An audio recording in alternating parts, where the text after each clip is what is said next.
last week we arrived to Mitzvah 210.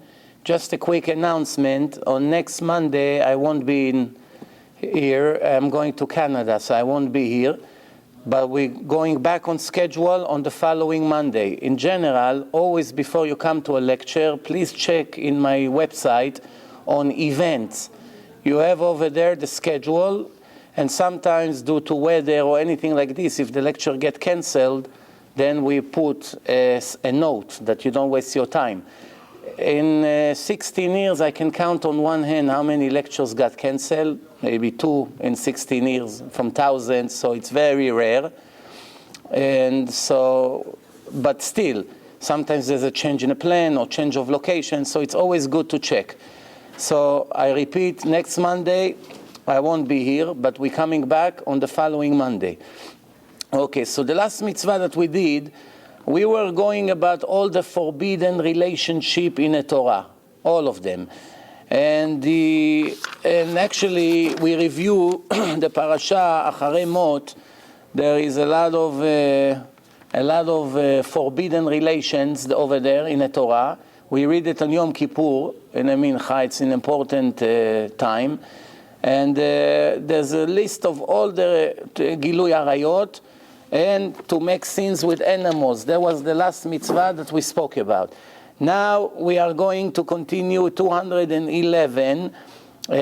We are still in the same category. In general, before the Torah was forbidden the people to make all kinds of despicable act. Anything which is against the way God made nature is automatically a sin. But some are much worse than the other. So, in general, the last mitzvah number 210 was not to make any kind of, the person should not have a relation with his animals like Bilam had, with his donkey. That's a big sin from the Torah. Even for a goy. It doesn't matter. Even a Jew, a goy, or needless to say a Jew, is forbidden. Also here now, mitzvah number 211, a specific sin for the women. Before it was a general sin, now it's specific sin for the women not to do what we just mentioned. So that was number 211. Mitzvah number 212, mitzvah to fear. When I say fear, I don't mean fear that they hit you, but fear which is involved with lots of respect to your parents. A person has an obligation to have fear from his parents, just like he fear Hashem, he has to fear his father and his mother. And this is the way the Torah says, Ish imo ve'aviv tirau. A person should fear his mother and father. In another place, the Torah says to respect your father and mother. The order is changed. Over here, when it comes to fear, it says first the mother and then the father, because usually people fear automatically their father, but not so much the mother. So the Torah told you the mother is just as important. It starts with the mother. When it comes to respect, the Torah says, usually a person respects automatically his mother. So the Torah says over there, kabed et avicha v'et imecha. Your father comes first. So basically what people are normally weak at, it comes first in a verse, in a Torah. So it's two different mitzvot. One is to respect them and one is to fear them. What does it mean to fear? Let me give you examples. Of course, we can give a whole very long lecture about it, but I would like first to, just give an example. First, not to sit in the place. Your father, your mother, they sit over there. You don't sit there. And then when they talk, you don't interfere with what they say. You don't break into, or you don't say to them, no, it's not true. It wasn't like this, or you're wrong. You have to learn again. A person doesn't talk to him like he speaks to his friends. He obviously has to give a lot of respect, but also, like I say, it's fear. Lo soter et dvarav, which means it doesn't contradict him. If he teach to others the wrong halacha, then he can say it in a nice way. Didn't you teach me once, Father, that this is the way it is? Which means, even when he said that, because now it's critical, maybe people will learn the wrong thing, he has to do it with lots of respect. Even if the father or the mother beat him, hit him, and spit in his face, in front of all the important people. Let's try to imagine a scenario. He is the president of a very important company, and all the executive seats in a convention, whatever, and his father or his mother comes in, break in front of everyone, in front of the camera, in front of everything, and they start beating him up and spit in his face, right? He is not allowed to make a beep, nothing. What happened if they ripped his suit? Let's say he has an expensive suit, they ripped it off. So later, quietly, they can demand to pay for the damage, for the financial damage. But they're not allowed to make a beep about, even if they became crazy, which is very, very common in our days, that many parents unfortunately become crazy, either the father or the mother, all kinds of mental issues, and take medication or depression or anything like this. Like I said, many people have this problem in this generation, even if they become crazy and they don't control what they say. And obviously, what's the point of respecting someone who is not aware of what he's doing, what he's saying? Yeah, but you still have to give them respect in front of the people in general, because not everyone understands that they're crazy. You got to be very careful. Yeah, but if they became completely crazy, you know, like you cannot even communicate with them one sentence, and they don't dress, or they get dirty, or they don't take a shower for a year, or they saying all kinds of dirty things. It's already an embarrassment for you. You don't have an obligation to stay and take care of them. You can run away. You can go to United States. You can go to Israel. Run away. Of course, why? Because it's impossible for you to handle the situation with them because they're not normal. They need professional help. And you are not the one who would be able to do it. So, Yachol Ha'anicham can leave them alone and go. Doesn't have to go that far. He can go to a different city, right? But this is it. But when he leaves, he has to make sure to leave someone to take care of them, like a maid, a nurse, or put them in an institution that they have professional help. You understand? Even a mamzer that is an illegitimate boy, which is a woman who cheated on her husband and became pregnant from a stranger, and now, he's thinking, how can I respect my father? He's such a despicable human being who went with a married woman of another man. How can I give respect to such a dirty person? The answer is, he's not allowed to be harsh to him or to attack him or to do anything like that. You understand? So we are seeing here something very interesting. Now you have to know one thing.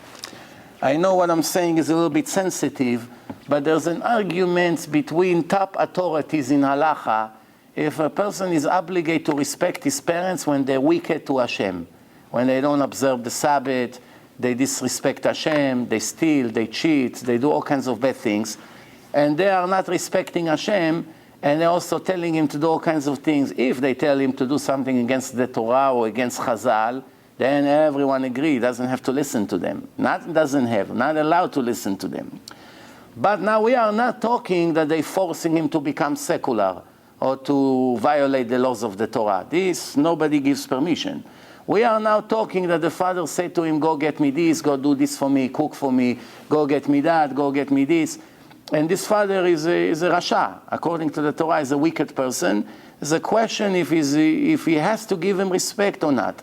Le'alacha, we do respect, and we order the people to give respect to their parents because it's always better in a nice way than in a war. Usually you don't achieve anything in war. So everyone who asks this question, the answer is yes, you got to give them respect. But we have to know a few things. What happens if your father tells you, go get me cigarettes? Go get me cigarettes. Cigarettes kill. It's no question. Everybody knows it kills. It takes few minutes of the life of a person, every cigarette. That's what the specialists claim. So obviously, if a person smokes 20, 40 cigarettes every day, 10, 20, 30 years, he shortens his life substantially. But the question is, if you don't go and buy him cigarettes, he gets very angry. And then he has an argument. If you get him a cigarette, you're helping him to die with your own hand. Or what happens if you're a doctor If a person cut his father and made him bleed, or his parents in general, then it's chayav mita, is a very big, serious problem. But what happens if he's a doctor and he wants to operate like a dentist? He gives a shot to his father and he bleeds.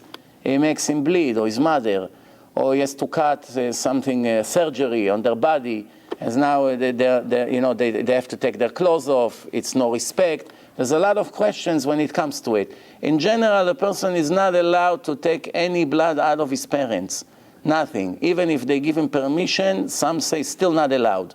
So it's always better to direct him to another specialist, your friend, your colleague, somebody in your office. Let him do it and get out of the doubt. If there's nobody as good as you, so to help them and to cure them, after all, it's allowed.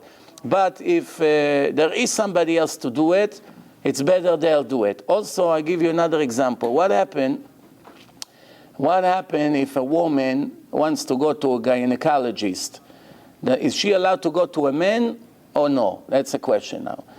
You have this kind of guy in the neighborhood, in the area, he's a doctor over there, and she's going to go to him. It's not modest. There's all kinds of issues here.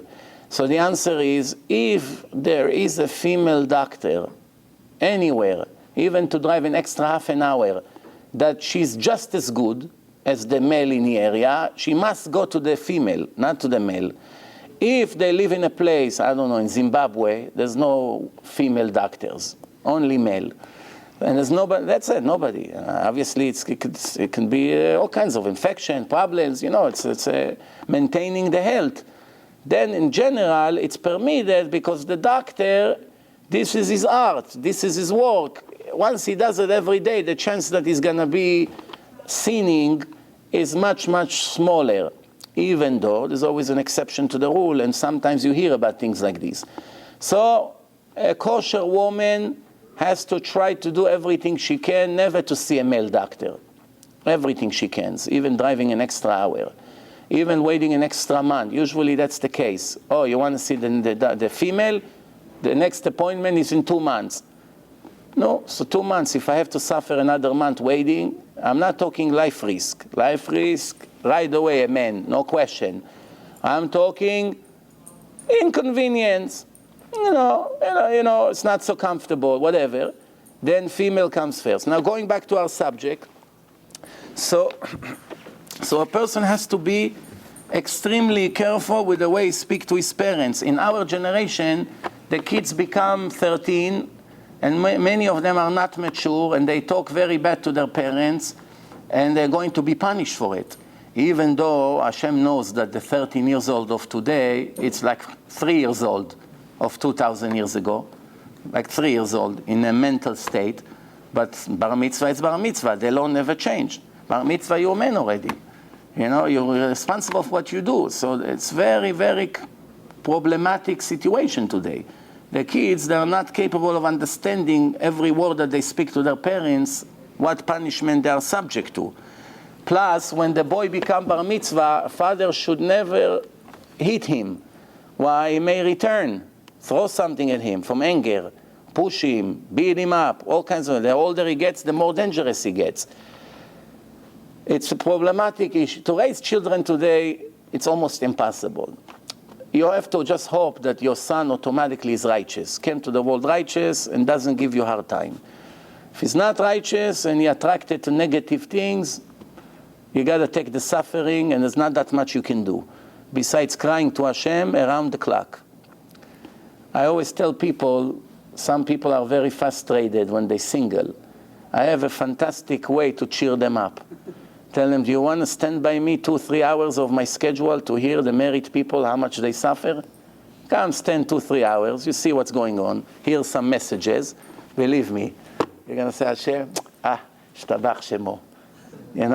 What do you think? It's easy? People, kids, the cute baby, mazal tov. This baby can be Esav in 20 years. Every week you get a phone call from the police, come get your son, he's arrested here, arrested there. I was once in LA, a father was coming to tell me, you see this son of mine, I'm begging you, maybe you talk to him, maybe you save him. I look at this boy, Hashem Yirachem, not boy, he's an older kid. So he said to me, I'm calling the police to tell on him. Because the only way I have 2 or 3 weeks to live is when he's in jail. Just he comes out of jail, my nightmare begins. So I do everything I can to lock him in. I see him touching drugs, right away I call the police. I already have their number, their personal number. They come and arrest him. You understand the generation we live in? That the father wants to go to sleep and to be able that his son won't come and choke him in the middle of the night or steal his car or money. He has to make sure that he gets arrested. There's a lot of problems in this generation. But the idea is that the halacha never change. Person has to be very careful. He has to be grateful to his parents, never dare to talk to them, never dare to insult them, never dare to imitate them, to make fun of them. You know, when he hears someone speaking against them, even if he's right, he has to protest. This is your father. It's not a stranger from the street. There's many, many laws apply to it. This was mitzvah number 212. Number 213, not to even dare to think about idol worshipping. Most of the sins in the Torah, if you did it or not, you thought I'm going to be Mechalel Shabbos now. This is a great deal. I can make $1 million. Hashem, only 5 minutes I'll be Mechalel Shabbos and then I'll do tshuva. And then you regret. Didn't count you were Mechalel Shabbos. You stopped yourself on a time. But if you thought, Hashem, what's the big deal? This guy is offering me $1 million if I bow down to his idol. You know how many Baalei Tshuva I can make with this? What's the big deal? I go down to his nonsense. He gives me $1 million cash, and I'll do so much. Just for the thought, already a person violated the Torah. Worse than eating pork. Just the thought. Forget about that in the end he did not do it. So when it comes to idol worshipping, just it crosses your mind. If it comes, obviously the evil inclination always push bad things to the person's mind. First, second is never a sin. First look at the not modest woman in the street is not a sin. First look. Came out of the bank, up. Second sin, it begins to count. Why? The second is that when a person already continue, now he's choosing. First one was an accident. Second, already second, third, fourth. That's already a clear sin from the Torah. He's looking at something he's not allowed. Same thing over here. If all of a sudden an image of Buddha came to him, because they took him from his stupid school to see a show, and they get him into this place of Buddhism, and he has to see all these idols, and the next day when he comes to pray, comes to his mind. First, second, it's nothing. He has to do anything he can to get rid of this thought. Also, when he passed through a church, better not to look at this place. One woman from Texas sent an email yesterday that she went on a tour somewhere, and they wanted her to go into the churches. Almost the whole tour is going from one church to another to see their artwork. You understand? So she said, well, how about taking me to some synagogue in this area? It wasn't here, it was in Europe somewhere. So they got very angry.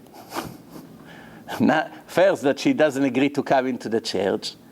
And second is that she dared to ask if there's any synagogue in the area that she can also see. You understand?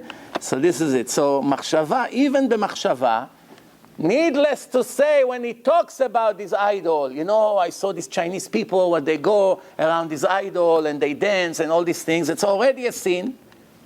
Talking about it, looking at it, it's all a sin.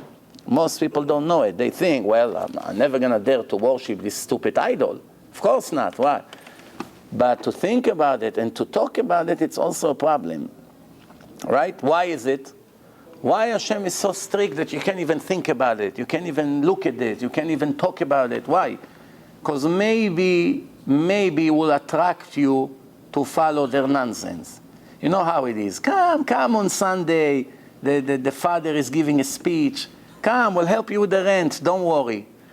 You have no plan to follow their nonsense. You say, you know, maybe I can get a few $1,000s out of them to pay my mortgage. Once you get there, one thing leads to another. 2 years later, you see this guy became a priest. Why? Hashem Yerachem. It's not permitted. Okay, now, mitzvah number 214. Not to create any idol, anything of Avodah Zarah. not to create. They ask you, make us a statue of Buddha, you're an artist, and we'll buy it from you. Not allowed to make. Not for yourself, and not for anyone else. Why? You give it to this guy, you are helping him to violate a basic rule against God. Making an idol for the goyim is not permitted. What happens if you own a store in Manhattan and you sell crosses, 47th Street over there in a gold? There's all kinds of crosses, gold, all kinds of things of Avodah Zarah.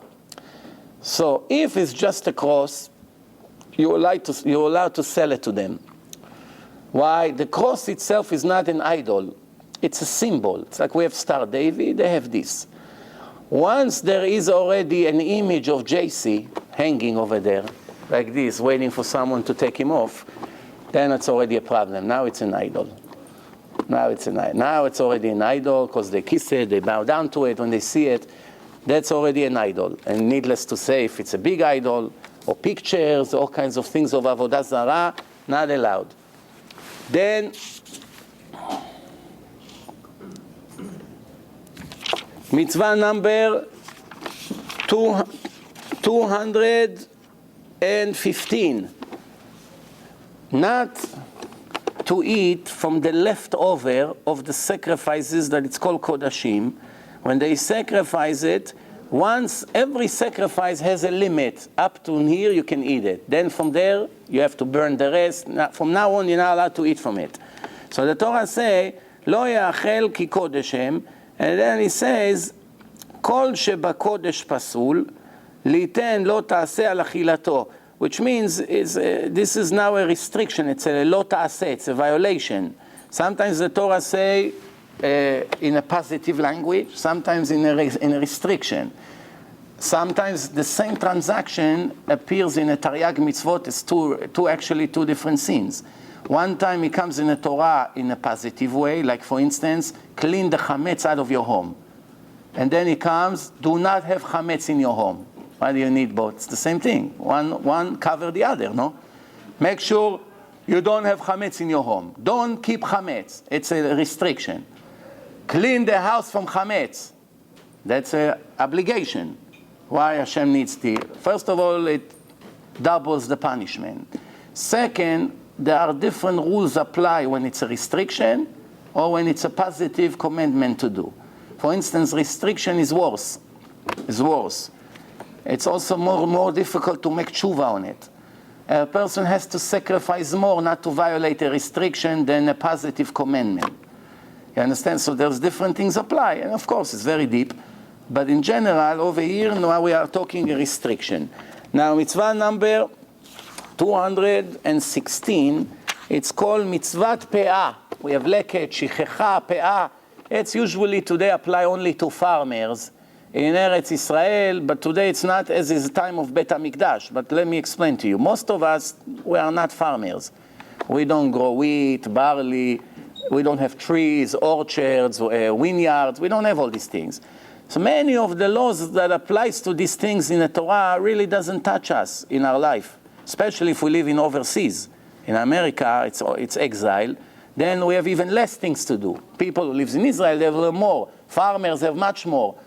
But most of the people, because of that, because it doesn't apply to every day, most people don't learn it all their life. Can be 7 years old, Shomer Shabbat 50 years, and doesn't know these things.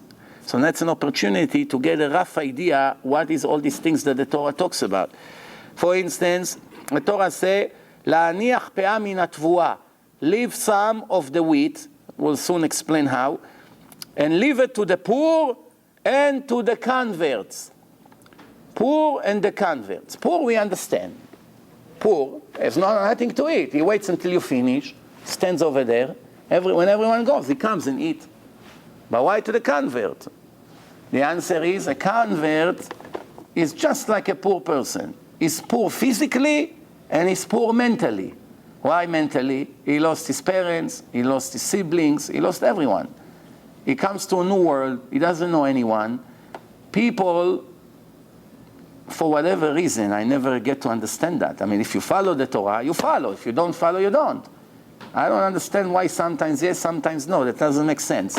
The Torah says 36 times to give extra attention and respect and love and assistance to the converts. Today, it looks like it's exactly the opposite. Most frum people, most religious people disrespect the converts, holding them as second-class citizen. That's not what Hashem said. A real kosher convert is in a higher level than all of us. So I don't really know where it comes from. The only kaf zchut I can say about it, there were too many fake converts in the recent history that created bad reputation to the community of the gerim, of the converts. And some communities decided, you know what, we had enough with this. And now they are keeping themselves away from them. But the truth is, I just want to give you an example. I was in touch with a girl from Venezuela. She's sending emails, asking questions, watching the lectures. And another guy from Mexico, two South American people. One in Venezuela, one in Mexico. Speaking to the girl, answering her question, speaking to the guy, answering them questions. In Mexico, they don't accept converts. So you have to go either to Canada or to Israel or to United States, to places that the court accepting converts. In Mexico, no converts. So what happened now? He asked me what to do. After going back and forth with him, and I saw the level of Irat Shamayim this person has, very serious goy, learning, doing, keeping mitzvot, amazing, hamash amazing. And also the girl. So I suggested that they'll come and we'll convert him here. We convert them. After so many converts, Baruch Hashem, already you develop relationship with the Beit Din, they trust your judgment to know that the fake one you screen right away, and if finally you recommend one, they take it right away and they do it. Save them a lot of time and aggravation. So anyway, what happened is they came, they started to come to the lectures, they became even more serious, found them a place to live, everything would have found a job, mamash, you see the siyata dishmaya of HaKadosh Baruch Hu. And what happened in the end? The girl yesterday officially converted, she already dipped in a mikveh. The guy, Baruch Hashem, had Brit Milah, and you need to wait a little bit until you go into the mikveh after the Brit Milah. So another week or so is going to be officially converting. And the good news is that right after they're getting married. So it's a whole package deal. You got everything. You got the airfare, you got the car, you got the hotel, you got everything. You know, it's beautiful. Now, the Torah says one of the reasons HaKadosh Baruch Hu spread the Jews all over the world, besides the punishment of the sins, is to teach the converts how to convert and how to be Jews. To go all over the world and to be the light for the goyim. Unfortunately, sometimes the Jews forgot their job. They became like the goyim. You know, it's like a person come to collect your debt. This guy comes to you. You owe my boss $10,000. Where is the money? The next day, the boss finds out that he sits and plays backgammon with you. They became friends. There's cases like this in the Gemara, that the Romans, they were sending Unculus. He was the nephew of Titus. After he became a Jew, started to learn serious and this, they used to send him all the time Romans to convince him to come back. Hey, you're not just an ordinary goy. You're from the royal family. Every group the king was sending, he convinced them. Made them a seminar, gave them Torah and science, showed them the debate. They said, okay, let's not waste time. They stayed. The third group, he told them, make sure you don't talk anything. Don't talk. He start talking up, nothing. I don't want to hear. Block your ears, bring him over. Nothing helped them. In the end, they gave up. And he became one of the most famous chachamim in history. In every chumash in the world, you see his words. It's not a joke here. So anyway, one of the things is you got to leave it for the converts. Why? The guy just converted a week ago. He doesn't have the language. He doesn't have a job. He doesn't know anything. What is he going to do? Leave him. Let him come and take and eat. Save him the embarrassment. He cannot go to his biological parents. They're very upset that he left the church. So at least leave him something to eat. Hashem taught about everything. So,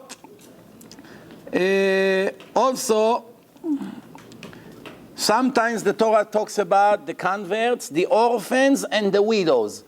Also people that have difficult time.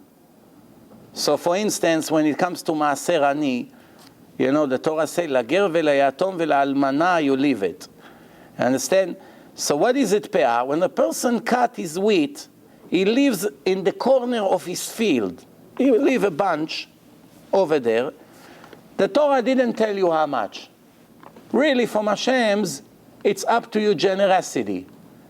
If you're afraid to go to the bathroom that you have to eat again, you're so stingy, so you leave few. But if you're a generous guy, leave a lot. What do you worry? It's only wheat. It's not diamonds here. But the Chachamim said, make sure it's at least 1 out of 60, which is 1.6%. You understand? So for every 1,000 wheat, 16 you leave. You do the calculation, that's what it is. So mitzvah number 217, שלא לכלות הפאה בשדה.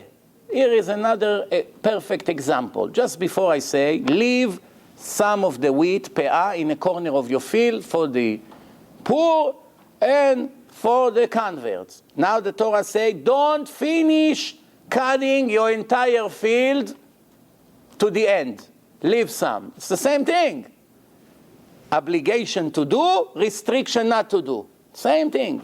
Over here. שלא לקצור את כל הזרוע.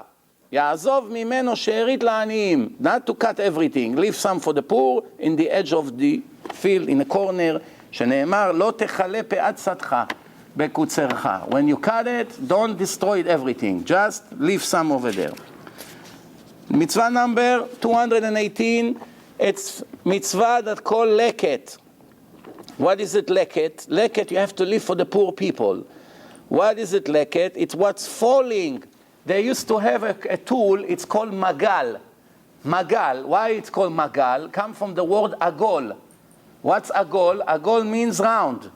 They have a handle, and from the handle you have like a shape of a moon, like a half a circle. And what did they go? They didn't have tractors like today. You know, you sit in a tractor with air condition and cut the weeds. They didn't have, so they had to go like this all day, working in the hot weather. They go like this, and it's very sharp. And it cuts the weeds from the bottom, and they cut them, they put bundles later, and that's how it used to be. But since it's round, it gathers a bunch. There's always few falling, here one, here two. So some of it are falling. So some of the ones who falls, you leave. But how much? There's rules. If 20 fell out of 50, then you don't leave, you pick them up. How much you have to leave? The Torah says like this, שיבולת אחת או שניים, 1 or 2, it's called leket. 3 and more, it's not leket. Which means every shot that you hit, if you had up to 2, 1 or 2 fell, that means Hashem wants it for the poor people. Leave it, don't touch it. It's not yours anymore. But 3 and up, that's already a substantial percentage. No, pick it up. You understand? So this is the rule of leket. What? Mitzvah number 219. Before we said, leave it, what fell, leave it for the poor people.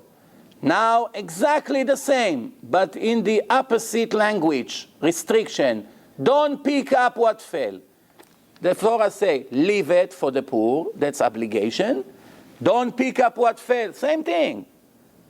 Doubling right away, it's 2 out of 613. It was one transaction. 2 different commandments from the 613. Mitzvah number 220. It's called mitzvat anachat pe'at akerem. Pe'at akerem, what's kerem means? Kerem. Vineyards. When you have all the grapes, on the way to upstate, you see they have many of them. They have the cows, and right next to them you see a lot of sometimes in Brooklyn also people grow some grapes, but that's not commercial amounts. 1 or 2 bushes is nothing. But what does it mean? What do you have to do right now? There are bunches over there that you have to also leave for the poor, for the convert, you have to leave them. Why? The Torah says, Karmecha lo te'olel. Rambam says that this is olelot shebakerem. What? Instead of leaving pe'ah like in the fields, so over here we leave some of the grapes who falls over there for the poor and the converts. We have to leave them. There's many laws apply to it. We don't have time, obviously, to cover everything, but the general, just to get the idea. Same thing you have with the wheat, you have now with the grapes. And mitzvah number 221, not to destroy pe'at hakerem. Same concept. Before it was to leave, now not to pick up.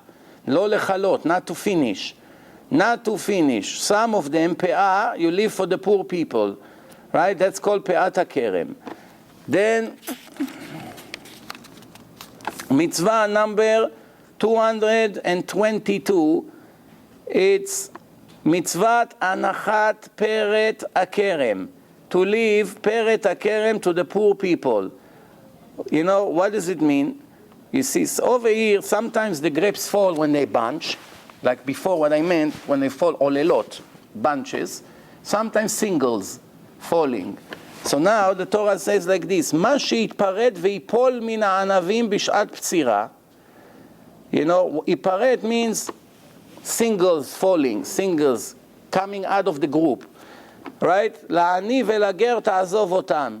You leave them for the poor and for the converts, ger tzedek. Right? Mitzvah number 223, same thing. Before it say leave it, now it say don't pick it up. Same idea. That's to leave the grapes for the poor and for the converts. Mitzvah number 224, not to steal, not to be a thief. Yesterday I gave a 2 hours lecture right here in Bet Gavriel about gezel. 4 different kinds of stealing in the Torah. What is it? One is lo tignov, should not steal. One is lo tigzol. What's the difference? We'll soon understand.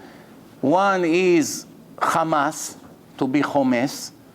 And one is, it's called when a oshek. Le'eman nichdal me'oshek yadenu. We have to stop with our oshek, with this form of stealing. What's the difference between 4? Stealing means behind your back. You hang your pants in a locker room. Somebody looks around. Oh, he steals something from the pocket and runs. That's called stealing, gonev, gneva. Gezel, in your face. Come to your store. What's this? Take it and run out. In your face. Not embarrassed from you. You run, that he doesn't want to get caught. But in your face. Doesn't wait until you go to the back and steal. In your face. Grab it and run. What's Hamas? Chomes. Chomes means a person like your tie. You're fixing your tie, you're about to put it on your neck, and you say, let me see. Wow, beautiful tie. It takes $20, you throw it on the counter and take it. Hey, it's not for sale. Shh, I didn't ask you. Here is your money. You understand? Sounds like what's happening with the protection, in a business. We came to help you, sir. Help me? I don't remember asking for help. We didn't ask if you need help or not. We know you need help. Here is the business card of Don Corleone. When you have a problem, you call us. If somebody gives you a hard time, we protect you. But we want $10,000 a month. We look at the business, 10,000 cash. We come on the 1st of every month, prepare a bag with 10,000 cash. What happens if you call the police? You're dead. So obviously it's not an option. Then what? What happens if 1 month you didn't pay? They come to collect and you don't pay. The next day your car is burning. Then they come again, you don't pay. They catch you somewhere, break with a hammer, they break your knees. You become handicapped now. 3rd time you're dead, or your whole family is dead, or your kids disappeared. They cannot win against them. It's organized crime. That's called protection. It's here, it's in New York, it's in Israel, it's everywhere. It's everywhere. People are paying. There's nothing you can do. So that's called chomes. Come, we want to buy your business. No, the business is not for sale. No, we like it. How much? 100,000. No, here, take 10,000, get out of here by tomorrow. You have no choice. You're going to sell the business. That's called chomes. With force. What is it, oshek? Oshek, lo ta'ashok. What does it mean, oshek? That when you got the money, you got it, it was yours. It's with permission. Now when the time comes to give it to a person who deserves it, you don't release it. You're holding the money to yourself. What does it mean? You have a worker. He works for you all week. Up to now, you had permission to keep the money. The due date didn't arrive. Let's say you're paying him every Friday. You agree. So Thursday night, it's still your money. You can do whatever you want with that as long as you have it for tomorrow. Right now it's in my pocket. I'm not a thief. Tomorrow I got to pay you a salary. The due date didn't arrive. As long as the due date didn't arrive, I'm not violating any rules, even a minute before. But when the time comes and I don't pay and he asks for the money, I have no permission to keep it unless if he gives me a clear permission to keep it another day or two. Or it's an accident. It happens one time that the boss had a bad week and he cannot pay on time, but it's all with permission of the worker. If not, he has a serious problem. Serious problem. So what's going on here? He doesn't pay his worker the commission. He agree with him on the 5% commission besides the salary, and he cheat him. He doesn't give him. Or he say, oh, the commission is not so urgent. I'm paying you every week. Commission I'll give you once every 3 months. No, but wasn't the deal. Listen, business is not so great now. Wait for your commission. Then a year or two, and it's growing and growing. And in the end, of course, he doesn't give anything. That's called oshek. Of the four categories, which is the worst? All of them are equally bad, but the gazlan, the Gemara asks, which one is worse, a thief or a gazlan? Which is, the difference is if you do it in the face of the person or behind his back. And the Torah says someone who does it behind his back is worse. Why? You may think it should be the other way around.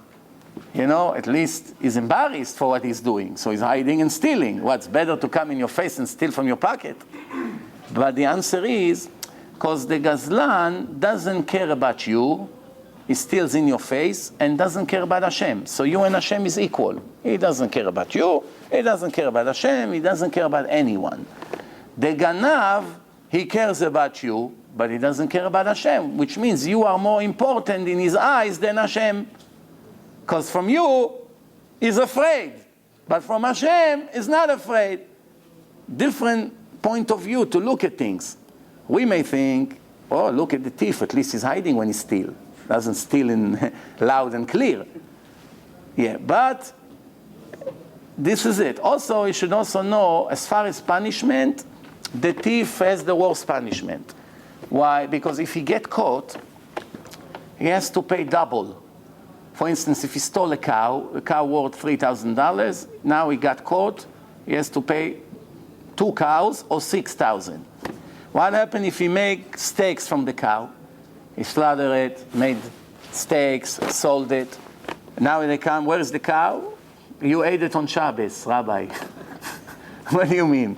I made good steaks from it in my butcher shop. Now he has to pay 4 times or 5 times, depend. 4 or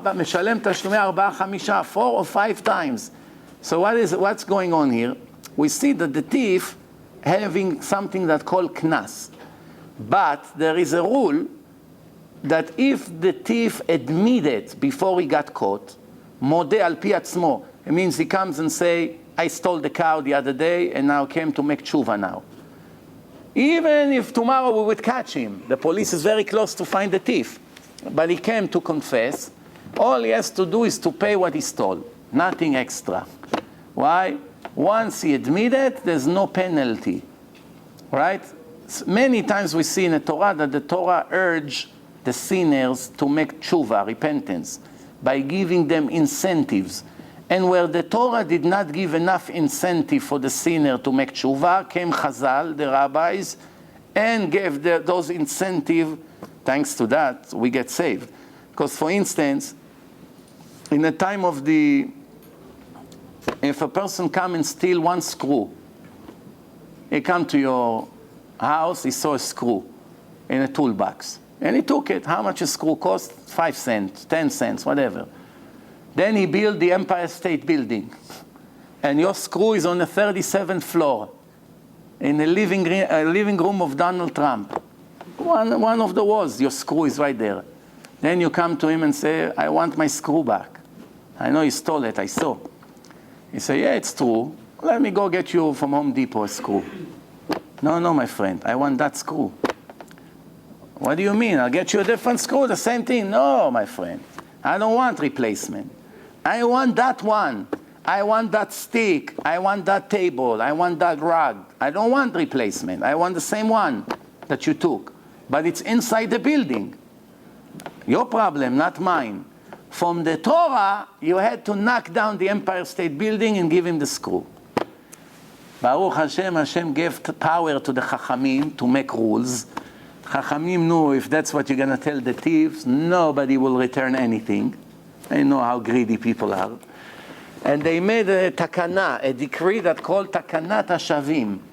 The decree, the law of the repenting people. Which means you come and get a different screw, throw it in his face and say, here is your screw, goodbye. He screamed, no, I'm not touching, I'm not taking it. I don't want it, I want that one. Your problem, not mine. Still has to get mechila. Huh? Still has to get mechila. It's different things now. Offending him, this. But for the stealing, you come to Shamayim, you're not a thief.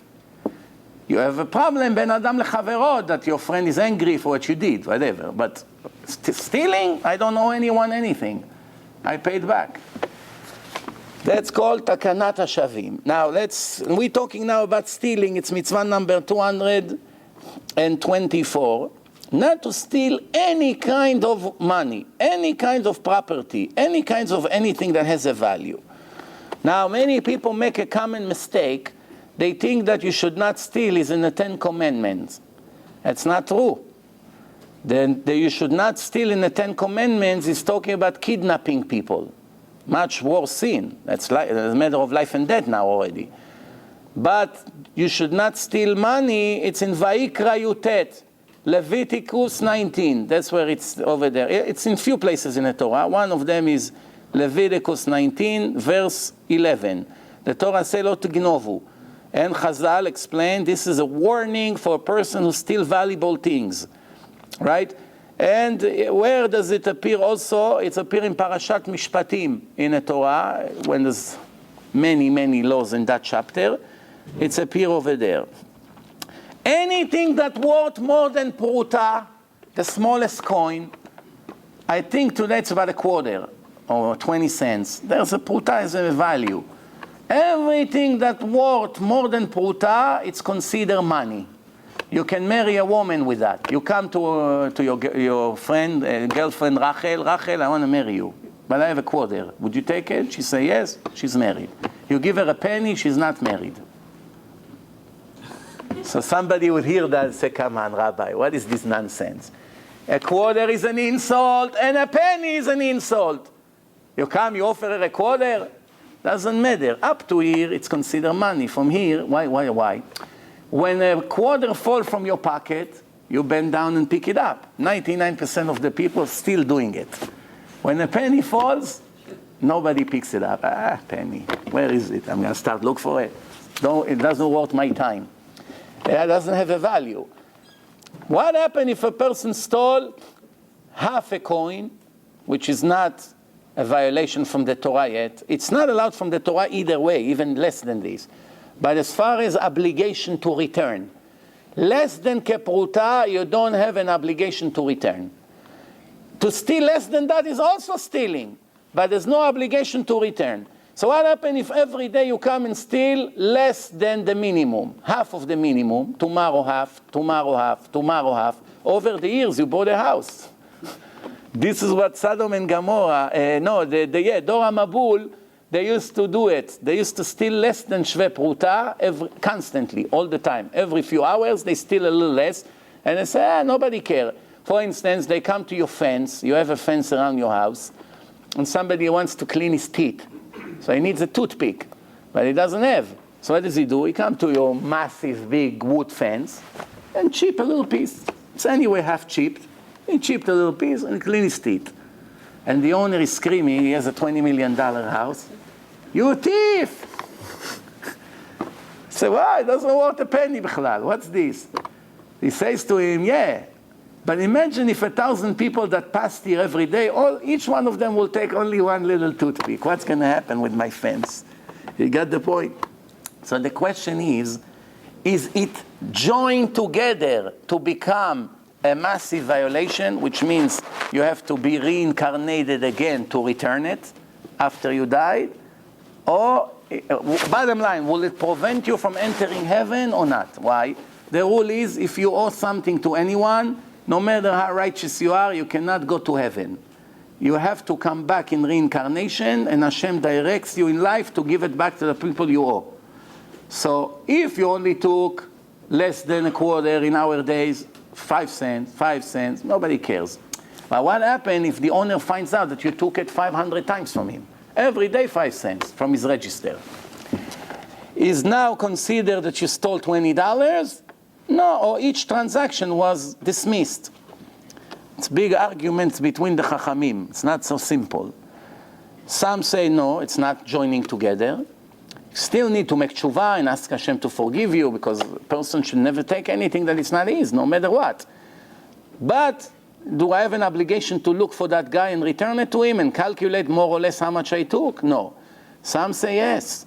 Why? Because all the stealing matters is determined based on the common sense of the society. Which means if people are makpid, if people are strict about it, you have a problem. If nobody cares about it, you normally don't have a problem. For instance, if you have those pens that you buy $24, you know these plastic pens? If somebody gave it to you and you forgot and you left with that, is he now going to look for you and call you, hey, give me back the pen? The phone call costs more. Nobody cares about this. If he fell from his car, he's going to park the car and look for it now? No. Nobody is makpid. So if you forgot and you took it, you don't have to search for him to return it. What? Mistama umachal. You understand? If you go to a building of someone and you want to go upstairs and you need light, you turn the light on, but you didn't ask permission to use the light. It's costing him now 3 cents from the time you start climbing on the stairs until you enter the house. You made him lose 3 cents. But do you know any normal person who cares about this? Nobody cares about it. But you didn't ask permission. But it's not a sin. Things that is obvious that nobody cares is not stealing. Things that is obvious that people care, it's always stealing. Some things they have an argument if people care or not. Depends also in what country. Depend on the mentality of the people. So this is the rule. So some rabbi says, no, if a person stole a little by little, when the person find out that it was a constant transaction, he doesn't look at that as 5 cents, 5 cents, 5 cents. He said, this guy stole from me $20. Now he cares. That's why you have to put everything together and return it. One way or the other, whenever there's an argument about a subject that is not clear, what's the law? When it's a sin from the Torah, you have to go to the strict side. You don't take chances. When it's a sin from the Rabbanan, from the sages, you have to go to the lenient side. You can go to the strict side. It's better. But if you went to the lenient side, you have what to count on. Mitzvah number 225, not to lie about something that we have position on, which means your friend gave you something to watch for him. You're a keeper. Please watch this cow for me until I come back from Israel. Please watch this watch for me. Please, I don't know, here is my key. Keep it by you until next week when I come back. And then when the person come back and say, where is my thing? Say, I don't know what you're talking about. Never gave me anything. You're wrong. Or I gave it back to you already. All kinds of tricks like this. He has position on it. and he lies and say, I don't have it. The Torah says, lo tekachashu, do not deny that you have it. Right? Which means the Torah is speaking about money. Vekichesh ba venishba al sheker. What happened when a person come to court and say, I gave my friend Shimon this CD to watch for me for a week, and now I come to him and he denies. And the judges has to ask, do you have witnesses? Say, no, I trusted him, it's only a CD, but I need it now. And he say, okay, since you don't have witnesses, the other one is denying. So what happened? He has to swear that he doesn't have it. Now, to swear in the name of God is a very, very big sin. It's the third commandment. It's in the 10 Commandments. You know, the laws in the 10 Commandments are very heavy laws. So a person wants to get away with $10, $20 and ended up making a horrible sin. So one thing leads to another. You understand? So the Torah says, do not do it. Lo tekachashu. Then, for instance, someone who got caught denying that he owns it, that he has it, I'm sorry. For instance, you say to him, what are you talking about? I gave it back to you. Or you never gave it to me. And then witnesses saw it by you. You say, I don't have it. I gave it back to you. And the next day, 2 people saw, you have it, you liar. You have it. What happened? They take you back to the court. From that moment on, you cannot be used as a witness in a Jewish court. You're not a reliable person, cannot rely on your testimony. What happened? Even if you did not swear, you didn't swear in Beit Din yet, and they found it by you, after you say, I don't have it, you didn't get to the court yet to swear. In between, they already caught you. You cannot be a witness anymore. You consider a wicked person. Why am I saying it? You know, it can apply to each one of us. All little things sometimes. Like, for instance, somebody gave you to watch something and forgot about it, and you also forgot about it. And 2 years later, he calls you up and says, one time I gave you my tennis racket. Is it still by you? Now, as soon as he tells you that, you remember, I have it. Wow, why didn't I use it? He forgot about it. Look, now he remember after 2 years, he gave up already. Mityaesh. Probably he gave up. You see, it didn't bother him. He probably have another 10. He's a rich guy. So the greed plays a big role here. Sometimes a person say, I send them anonymously $20 for whatever it's worth, and I keep it. This is all kinds of things that can make a person make a sin. It's serious sins, all these things. So, of course, it's not allowed. Then, mitzvah number 226. Not to swear that you don't have something that you do have. It's related to the previous mitzvah. Before, it was not to deny. Now, denying requires a swearing in a court. Now you have to know, when people came to swear in a Jewish court, it wasn't like today, I swear in my mother, I swear in my cousin, I swear in my wife. Many people like to swear in the life of their wives. The more I swear, the better I'm going to get free without paying $10 million, But all this kind of swearing today, people say whatever they want, and they think nobody is watching. But in the time of the Beit Din, they used to make fire. They used to make a real ceremony and warn the person. You know what it means to swear in the name of God on a false testament. Believe some people, even that they didn't have it, they were so nervous from the event. So you know what? Forget about it. Take the $100. Let me go. They already see what's going on. You see, you know what? Maybe he gave it to me and I'm senile. I don't know. Maybe I'm losing my mind. You know what? Just take it and leave me. This is how scary it was to swear.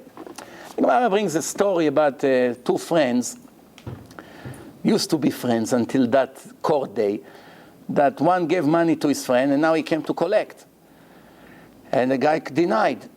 So he said to him, okay, let's go. I want to see how you swear in a Beit Din tomorrow. So they come to the Beit Din. The rabbi say, you have it? Say, no. I return it to him. It's in his hand. So they say, okay, hold the Torah and start swearing. After all the warning, the guy has no fear. He come to his friend and say, here, hold my cane. Let me hold the Torah and swear. I swear that I gave him back all the money. As we speak, I have all the money he gave me. It's already in his position. This guy standing over there and said, I can't believe this crook. I can't take this nonsense. He took the cane of this guy and banged on the table so hard he broke it. All the gold coins were inside the cane. They spread all over. So even a thief was afraid to swear on a false testimony. So while he was swearing, he made sure that all the money is in his hand, that at least he's swearing on a true testimony. So I swear that right now, as we speak, I already gave him back all the money. It's not a lie. He gets saved. And a minute later, he steals again. And Baruch Hashem. That's called Naval Bereshut HaTorah. How do you say naval in English? Despicable? What's the right word for it? Some words, you just don't have words in English for it. Means a despicable crook in the service of the Torah. It's like the lawyers today that they know in the Constitution and in the law where you have cracks in the wall. Oh, here it's legal. If you do it this way, oh, you go to jail for 20 years. Let's do it that way, and there's nothing they can do. Understand? So, as one Haredi, one guy came to Israel many years ago, and they called him bring thousands of bottles of whiskey, smuggling in the border. So the immigration people and the custom people, they made a party. Wow. In those days, it was very rare to find a religious guy stealing or smuggling. So for them, it was, what a party they're going to make. They bring him to court. They see this Haredi, this religious guy is not afraid. Sitting there in a court, relaxed, smiling. Say, are we going to destroy this guy and he's not worried? When the judge asked him, what do you have to say for your protection? He said, Your Honor, I never violated the rules of the state of Israel, ever. The judge say, is this a joke or what? You got caught with 20,000 bottles of whiskey. You know what penalty you subject to? He told him, I never smuggled. I didn't violate the rules. So how do you explain this? He said the book of the law in Israel saying like this: a person shall not smuggle anything to the territory of Israel without declaring on it, should never smuggle anything through the land or through the water. I smuggled from the air. I came with a plane. Apparently, when they wrote the laws, there was no airplanes. So they wrote only from the land and from the ocean. And he smuggled from the air, and the judge said the case is dismissed. That's called Naval Bereshut HaTorah. Kosher, but smelly. You know, that's what it is. Now, mitzvah number 227, not to swear on any lie. Not only that you have something that you're not supposed to hold. You have to return or something like this. To swear about any kind of lie. There are 4 categories in this mitzvah. 2 about the future and 2 about the past. Swearing about something already took place is 2 kinds of scenarios. And 2 for the future, that this will never happen. So 2 for the past, 2 for the future.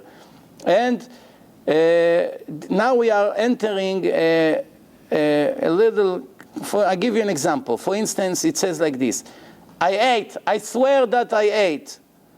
Or I swear that I did not eat. I swear that I threw. I swear that I did not throw a stone to the pool, whatever. Someone is holding something against him and he's swearing that he never did or he did. Then he has 2 ways to do it. I swear that I will never throw, and I swear that I will throw. So it's like a neder, like a vow. You understand? Swearing. Swearing and not keeping your swears, it's a sin from the Torah. That's why we start Rosh Chodesh Elul, we do Atarat Shvuot. How do you say Atarat in English? Canceling, dismissing, untying, hard words in the law. Nullifying. Huh? Nullifying? Oh, great.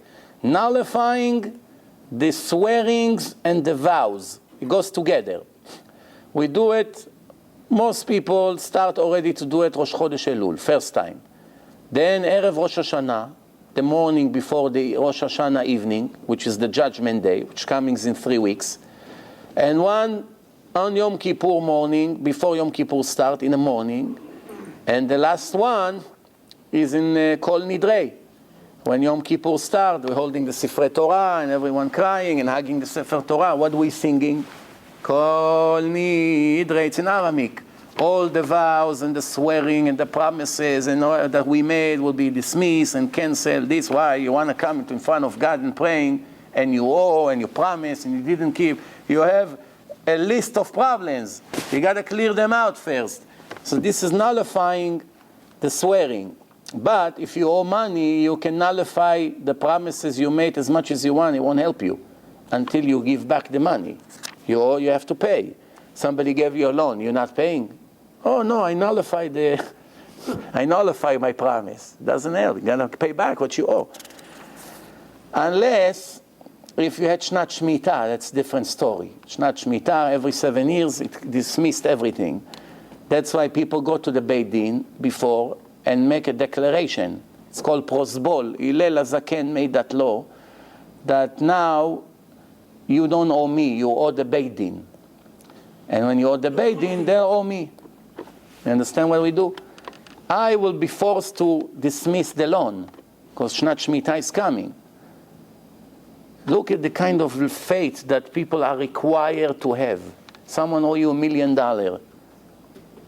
Or he comes to borrow from you $1 million 3 months before the Shnat Shemitah is starting. Every 7 years you have a year of a strike, Shemitah.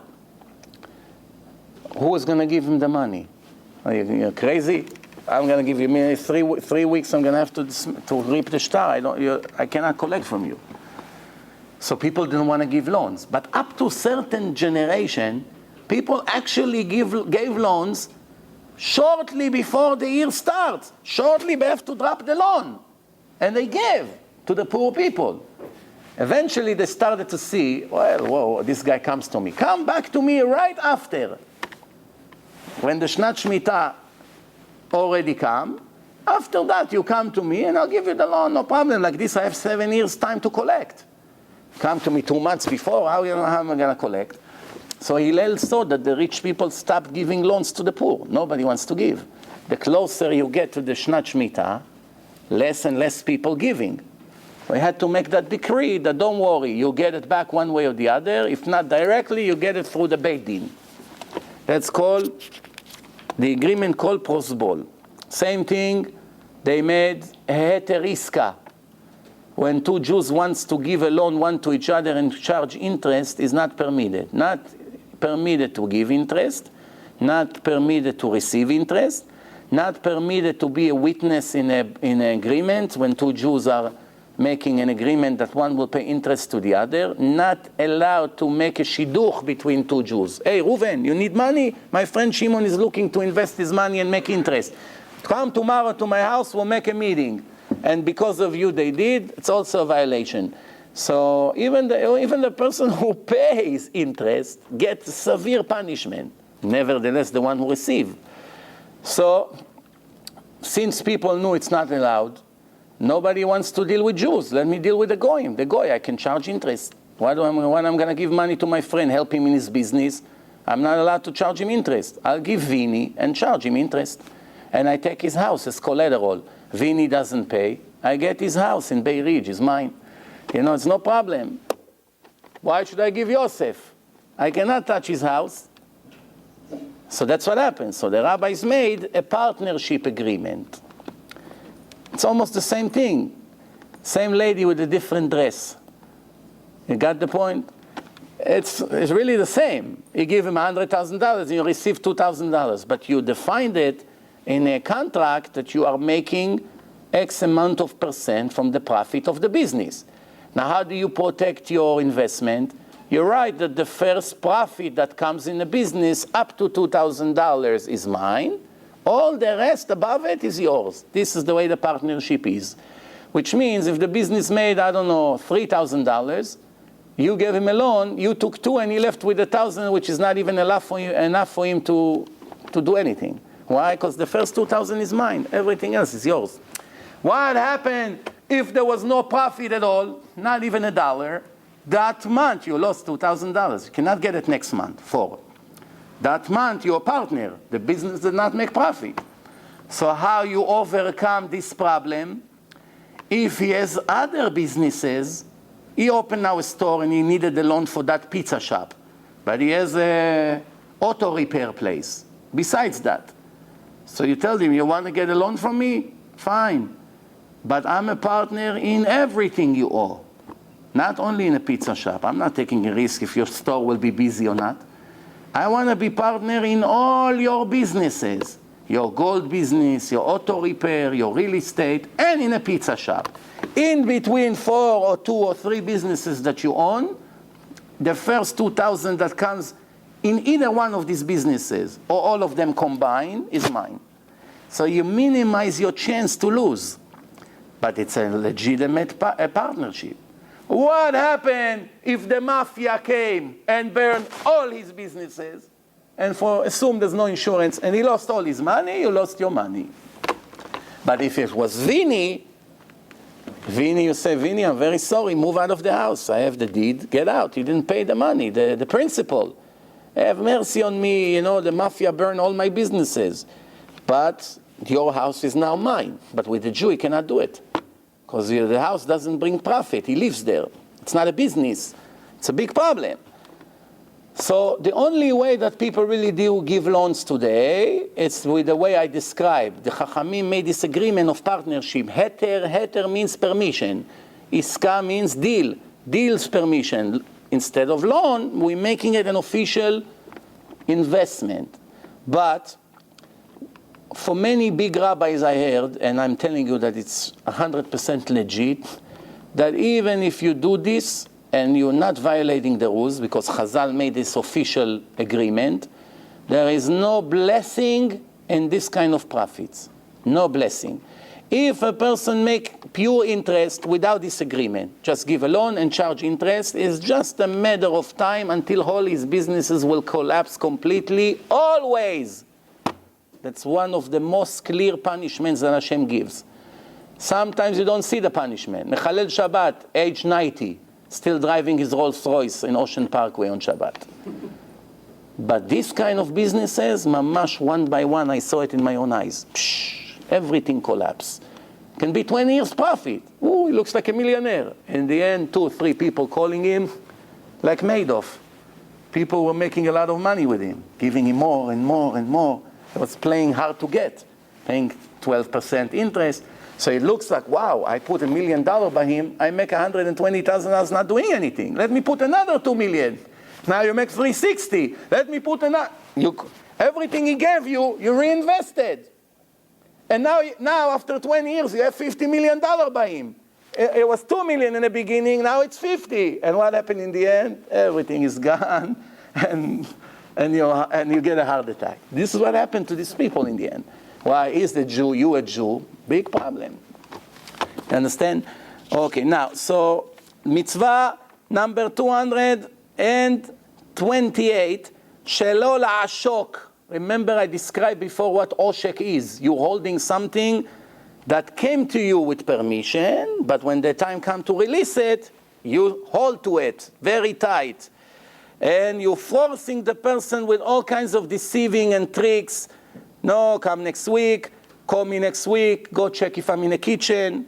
Some people come and say, he knocks on the door, is your father home? Today I'm not home. Today I'm not home, come next week, maybe I'll be here. They're not embarrassed anymore. He used to be he's hiding in a box. He says, son, go say that I'm not home. Today I call you from the bedroom. Today I'm not home, by the way. Come back next month. No embarrassment anymore. I always said, in the time of the Gemara, when a person came to take a loan, a poor person, you have an obligation to help him. The Torah says, open your hands. Patoach tiftach. But that's because most people were honest people. Don't need to go 2,000-3,000 years. Even 20, 30 years ago, most people were very honest. Check was a check, handshake was a handshake, diamonds are going from hand to hand based on a promise, nothing else, and things was working.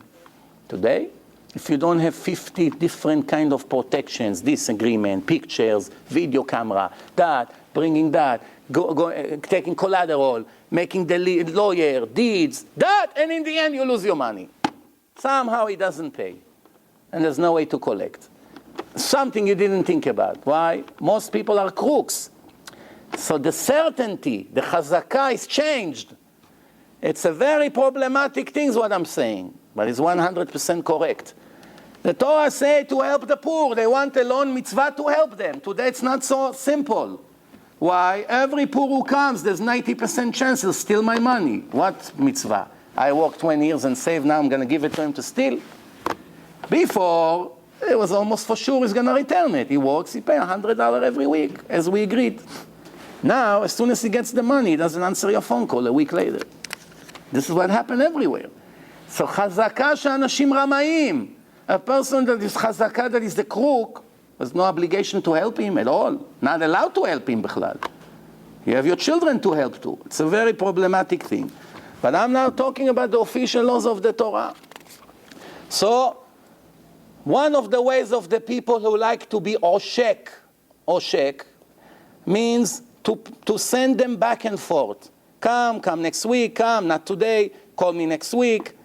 The Torah says, lo ta'ashok et re'echa. Holding his money and not releasing it back.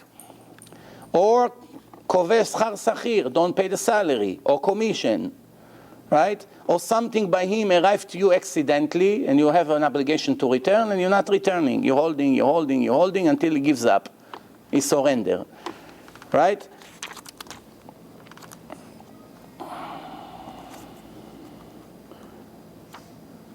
Okay, now mitzvah number 229, we have a few minutes left. 229, you should not steal in the face of a person. That's called gezel. Gezel, there's no penalty. When you get caught, you pay what you stole. Why? Because he did it in front of his face. Stealing behind his back, if you get caught, you pay double. But that's stealing. Here we're talking about gezel. In his face. So the Torah says, don't steal when he's not around, don't steal when he's around. This is what we're talking about. Don't steal when he's around. And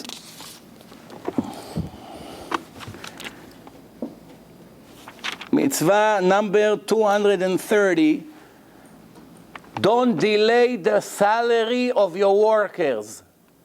Lo le'acher schar sachir. A person who works for you, and the time came for him to receive this money, right? For instance, we're talking now someone who works for you daily. In Hebrew, it's called kablanut, day by day, $100 per day. And the day arrived, the sunset now, the day is over, right? So the Torah says, if the morning comes, from then on, sunrise, every second is a sin. Right? Depend. If the time of paying the salary is during the day, as soon as the day arrived, you have a problem.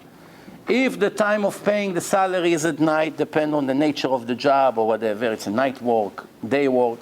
So basically, once the time came and it succeeded and you don't pay, from that moment on, every second is a sin. There's an interesting question in Halakha. Some people like to accept Shabbat early. It starts at 8, and he's 7 o'clock already, except Shabbat. He goes to pray Mincha early, Shabbat, he comes home, it's still light.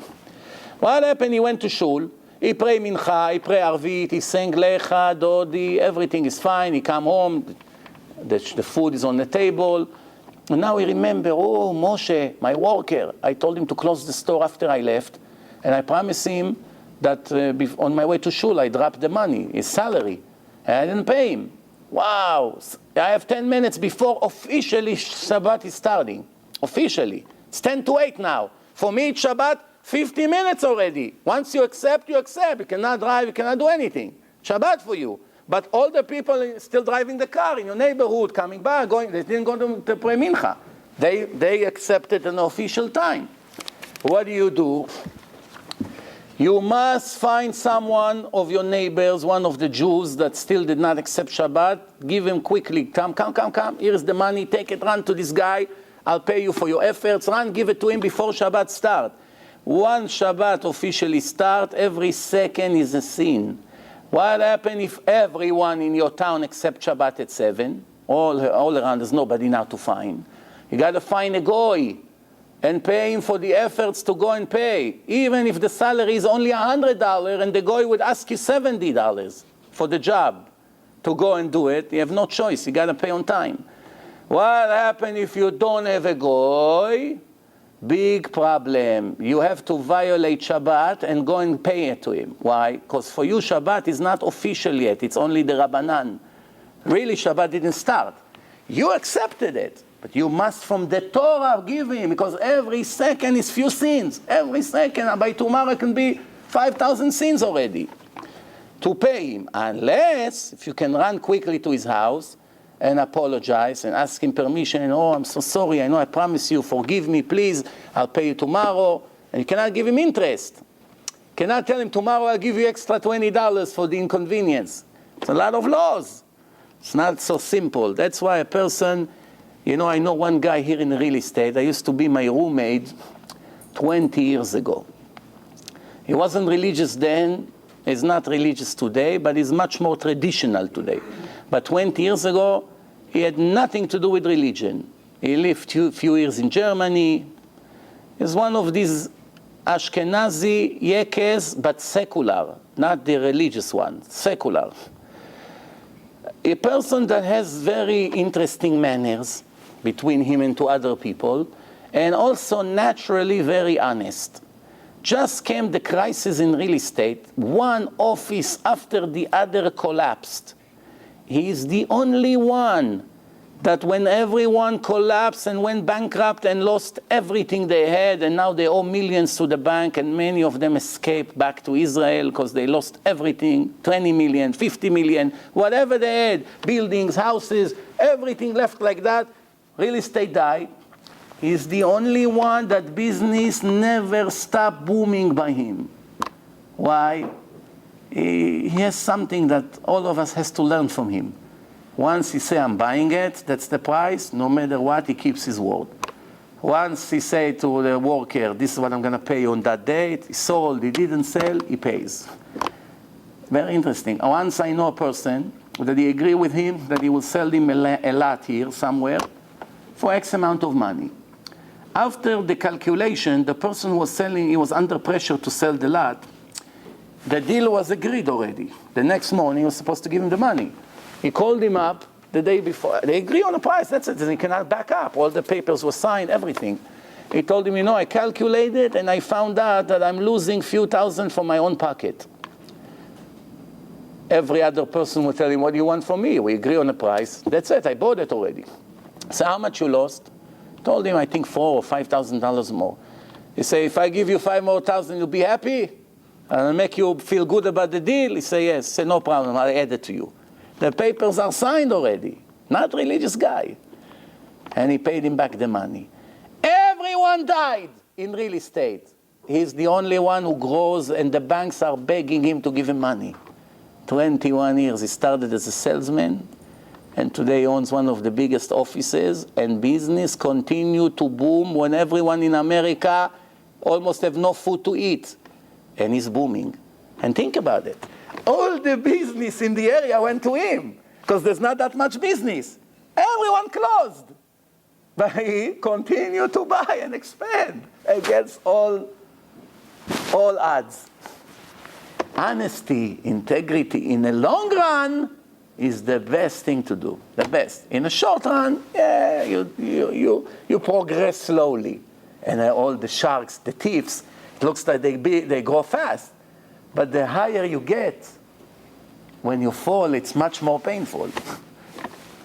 Falling, it's so painful. Falling from the first floor or from the 50th floor, it's not the same. So here, never delay a salary. Always paid on time. Never play games with people about money. Promise, even the deal turns a very bad deal, hundreds of thousands, you buy in the end. I said, I'm buying, finished. Don't need witnesses, don't need contracts, lawyers. I say, I'm buying. This is it. Mitzvah number 231. not to curse any Jew, male or female, even if he's deaf, can hear. What's the difference? A person who hears, you're insulting him. Hey, you! Making up a name. Gets very insulted because he heard. But you walk behind a deaf person, you're foolish, you're stupid, and he goes like this in the street and happy. And everyone here, wow, look, this guy's cursing him, and he's happy, this one. Why? He doesn't hear. He's not suffering. You may think what the Torah says not to curse is people who get offended. Or people who don't hear, what's the big deal? You can curse him as much as you want. It's therapy for me. Rabbi, I get all my anger out like this. I have this, my cousin is deaf, and whenever I get angry, I call him, hey, Itzik! Imach Shimcha, you should... Itzik say, oh, baby. No problem, now I took everything out. Baruch Hashem. Not allowed. Not allowed. So,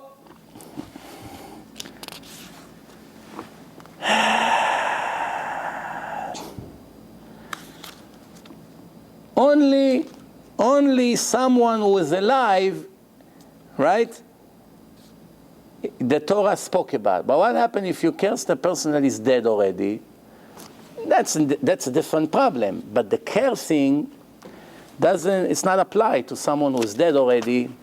It's not making any difference. Only to people who are still alive. It's a cherem on that, cherem. But from the Torah, if you curse someone who died already, if it's a wicked person, something like that, no nicha. If it's a righteous person, you're cursing him, the rabbi says a cherem, which means a ban. The chachamim puts a ban on it. Not the person will not get used to do such a thing. Mitzvah number 232, not to put a trap in front of a person, which means a person walks in the street and you put something and trip him and he falls. That's the classical scenario. But it's not only talking about this, literally. If your friend is not a businessman and he asks you an advice, don't give him a bad advice because your cousin is going to benefit from it. Oh, yeah, sell. It's good now to sell. You know who's buying. So you're giving him a bad advice. Oh, don't sell now. Why? Because you want to get money that you can go and buy it. But in the meantime, it's going to lose money because the market is going down. You know in a month you're getting money. You say, don't buy to this. Don't sell it to this customer. He's not such a good person. Don't worry, I'll find you a customer. A month later you come. Okay, let me buy it from you. You understand? That's not a fair deal. They're not allowed to do it. Bottom line, putting a trap in front of a blind person is not permitted. But now we're not talking blind literally. That's besides the point. It's also not permitted. Everyone who is blind in this field, in Torah, he doesn't know anything, you take advantage on him. You know, this is the halacha, this is what you do, you should not do because he's serving you. I know one person wasn't an honest person, and he had someone learning by him, and that person was teaching all the new Baalei Tshuva Torah. And he was doing it as a part of his salary as an avrech. He learns in a kollel, he gets a few $100s a month. And while he's there, everyone takes advantage on his good heart and tell him, come teach this group, come teach this group. So half of his day was teaching beginners, which technically is not progressing. It's keep going from teaching him to read Gemara, teaching him. It's really like, in a way, it's like waste of time for him. Usually people like this, they get a salary from the yeshiva. But him, since he's already learning in yeshiva, he was taking an advantage on him. After a few years, that guy wanted to move to Israel to grow, to become much bigger in Torah. So he went to meet with him. So he told him, I want to go now to this yeshiva in Bnei Brak, in Israel. So he told him, no, you shouldn't go to Israel. It's horrible over there. You know how difficult it is. The yeshivot don't have money. You're going to get stuck with no parnasah. All he cared about is, how am I going to lose such a person who does the job for me for free? I'm taking advantage on him. Don't have to pay him. So when he told me what he told him, quietly I told him, don't listen to him. Quickly, buy tickets, quickly, don't even tell him. You tell him from the airport that you're on the way to Israel. Don't listen to him. He doesn't tell you what's good for you. He tells you what's good for him. Of course it's good for you. The yeshiva you want to go. Baruch Hashem, he took my advice. He's one of the biggest rabbis in Israel today. Speak on the television, speak on the radio. From all over Israel, they're asking him questions in halakha. He sat few years and learned, became a giant. Mamash big chacham. If we would be here in the level, continue to teach people, maybe today he can explain you a little bit about the Taryag mitzvot, maybe. That's the difference. This we're talking more than 10 years ago. Now he's a very big Rav, and he's a very important Rav. He already give us kamot to Sfarim. When people want to write a book, they go to him to confirm. And he writes, became very big. Imagine if we stay here with his advice. That's atzat achitofel. That's called lifnei iver lo titen michshon. Now this guy was afraid of him. He's telling him stay here, but in the end, of course, what does he have to do here?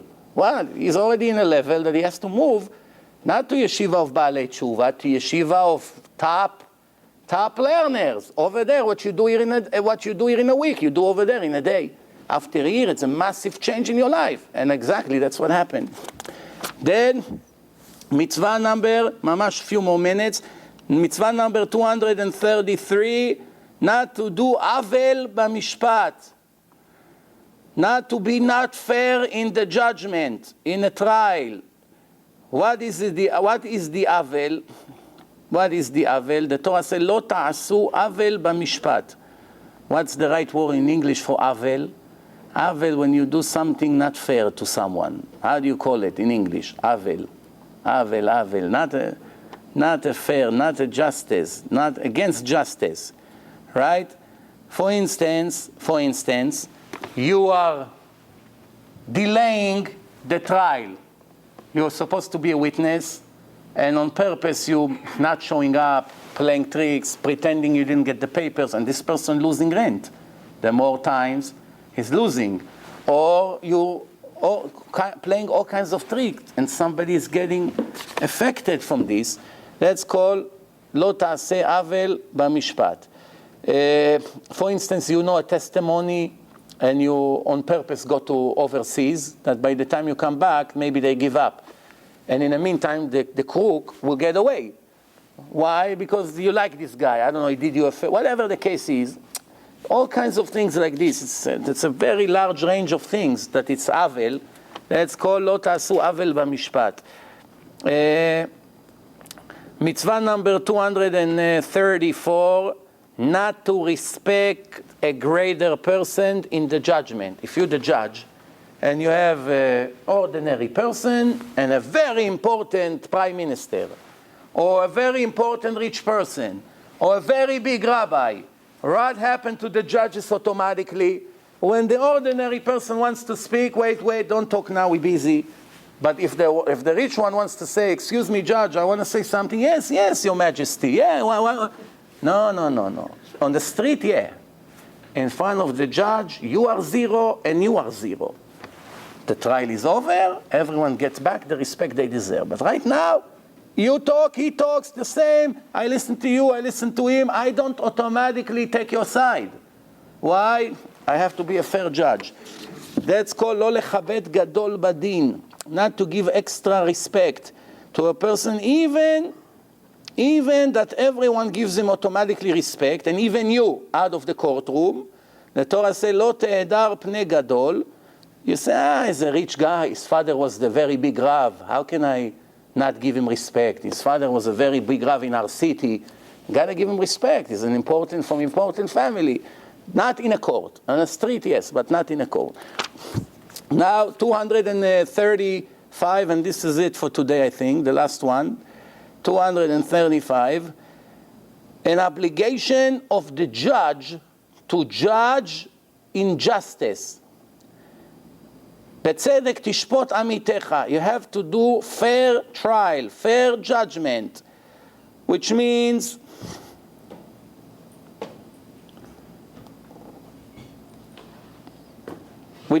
well, some of the things I said before also apply to here. For instance, when one wants to talk 2 minutes, so you say, okay, you can talk 2 minutes, and the other one, no, we got you. You can talk 20 seconds. You don't need to talk 20 minutes. I got the point.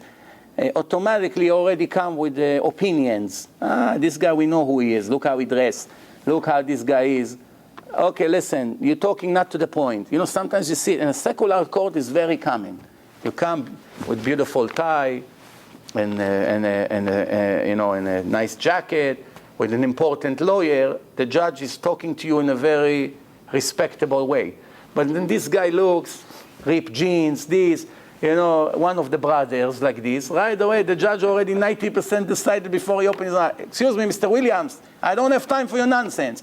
You take the deal, yes or no? He doesn't know what to say. Right away, finish. Why? This guy's an important guy. Look how he dressed. For sure, he's intelligent, he's a professional, whatever. All this nonsense, not permitted. Everyone is equal, no matter a low life, an important person. This is it. Next week, I'm not here. Remember, please don't make mistake and waste your time. Following Monday, I'll be here, Bezrat Hashem, again.